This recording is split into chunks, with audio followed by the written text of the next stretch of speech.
Welcome back to the Mike McFeely Show. I'm Jim Poolman, sitting in for the vacationing Mike McFeely. Got a question, comment, or concern, complaint? Just give us a call, 237-5948, or if you're out of town, 1-800-880-5346. We're coming live to you from KFGO Studios in Fargo, and we of course welcome our listeners on 910 KCJB in Minot. Again, Jim Poolman sitting in for the vacationing Mike McFeely. I've got a special guest with us today, and it's actually a do-over from Jason's interview yesterday. No, I'm just kidding. Jason had the congressman in yesterday, and I was listening to Hike Camp this morning, and I finally had to turn it off. And I told him this.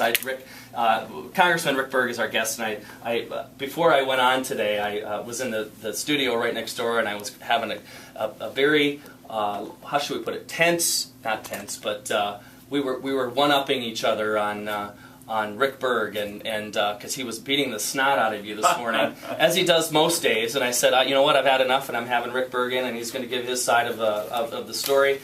And I said, well, really, Joel, nobody really pays any attention to what you have to say anyway. It's more entertainment value.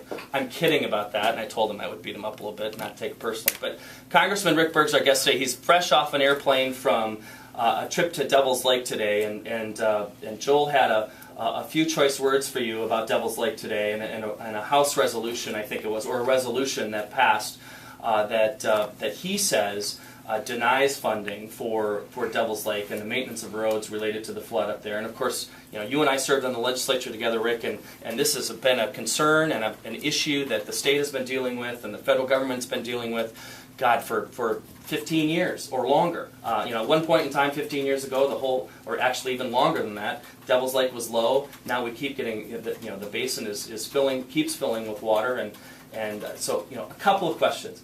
What the heck is the resolution? Why did you do what you did? Gosh darn it! And what else does that resolution have in it that wasn't mentioned this morning in the monologue that the morning host has sort of lambasted you with? Well, the one thing, Jim, thanks for having me. The one thing that works in North Dakota, and the one thing that's working in Devil's Lake and Minot, Bismarck and Grand Forks and Fargo, is the fact we work together. The local, the state, the federal people work together, and that's what's happening in Devil's Lake. The challenge that we have is when people are trying to slice and dice and accuse and paint. I mean, that obviously doesn't move us in the right direction, so that's disappointing. But the bill that I think was referred to this morning was called the minibus. There is like $500 million for North Dakota in there. And when you say minibus, it's a conglomeration of issues. There were three bills that were put together, and that's a whole other issue in their process out there. But at the end of the day, which you need to understand, at the end of the day, this bill passed the House, it passed the Senate. So the North Dakota delegation supported this bill. All three of you. Conrad, Hoven, Berg, all voted for the same bill. Right. Gotcha. And all of these things, there's good stuff and there's stuff that's not so good. I mean, unfortunately, that's part of legislating. What I think was referred to this morning is there was a cap of $100 million put on projects that are in closed basin. The distinguishment, and I'm not saying that I was supporting of it. I mean, I would have been opposed to that. But what happened is it's an ongoing issue when there's a closed basin versus a one-time emergency like we've had in Minot, like we've had in other states. And so that's kind of one of the issues. There's ongoing funding that will happen for Devil's Lake. The other thing that's really key in that bill, other than the $500 million for North Dakota, was the CDBG money. That money really was targeted for North Dakota in terms of, we said, we want it to the highest impact areas. And so the Senate had $400 million in there, the House had $0. That came together, we ended up with $300. I stepped in, the conference committee to actually close, stepped in, we ended up with $400 million at the end of the day. That was part of that bill. That's going to have a dramatic impact on North Dakota. So out of that $400 million, is that $400 million for North Dakota? No. Okay. What it is, and this is, in the old days it was all earmarks. What we said in this language is we said for the most impacted area. Okay, so what that means is rather than saying you divide it up 50 ways and each state gets a chunk of money, you look at those areas that are most impacted. And our delegation, Senator Hoven, Senator Conrad, and myself, we've been talking with HUD, making it clear what our needs are, and they're making that decision now as to what amount of money will come to North Dakota. Okay, and so in one particular area in 2112, I think is the number behind it, and that's what Joel was talking about this morning.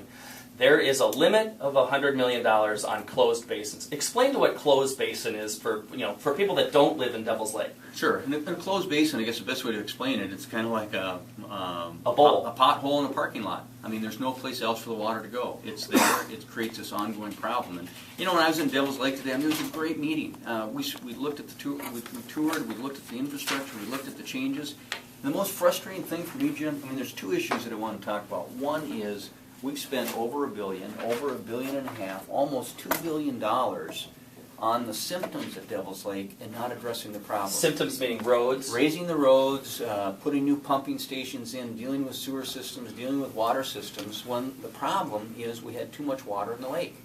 Now, the reality and the danger that I'm concerned about, and last year we had over 22 inches of rain in Carrington. If that had fallen in the Devil's Lake Basin, and we're at like 1454, was our high in August. At 1458, it automatically flows, or it'll naturally flow down the Cheyenne. It'll hit Valley City, come to Fargo, and go up the Red River.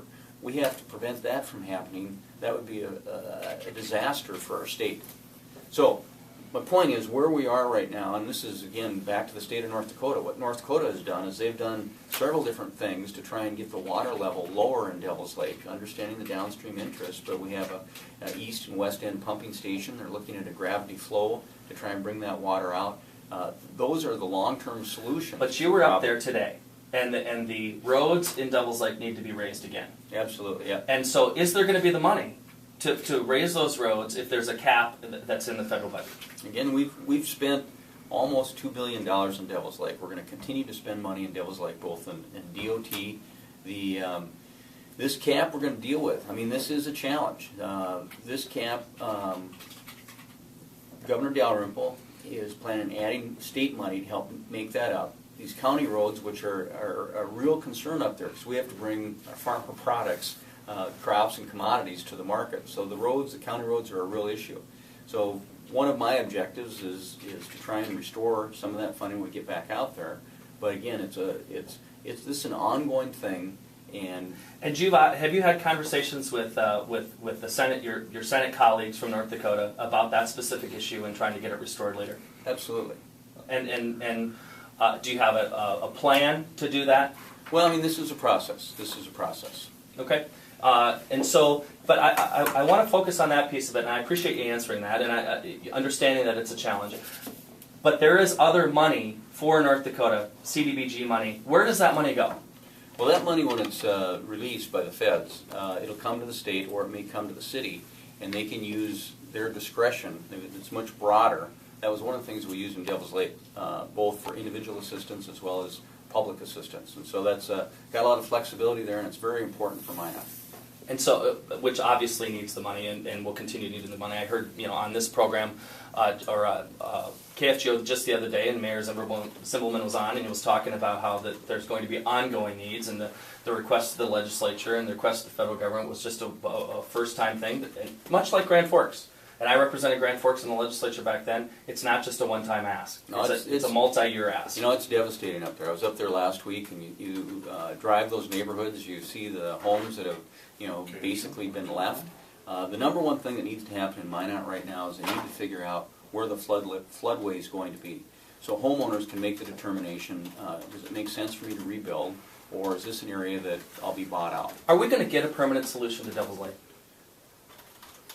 Well, I think the permanent solution is to be able to bring water off the lake in an appropriate manner that does not negatively impact the downstream to keep it from rising. You have folks that are activists in downstream cities in North Dakota who are concerned about that. But is there a concern that if they get another 20 inches in Devil's Lake, that it's going to come naturally? Well, I think people are starting to realize that, absolutely. And what do we do about the Canadians? They continue to put up roadblocks to transfer that water and bring it up. But at this point, we took this position as a state. We did that pumping station, and we pumped into Cheyenne, and we also have this east outlet.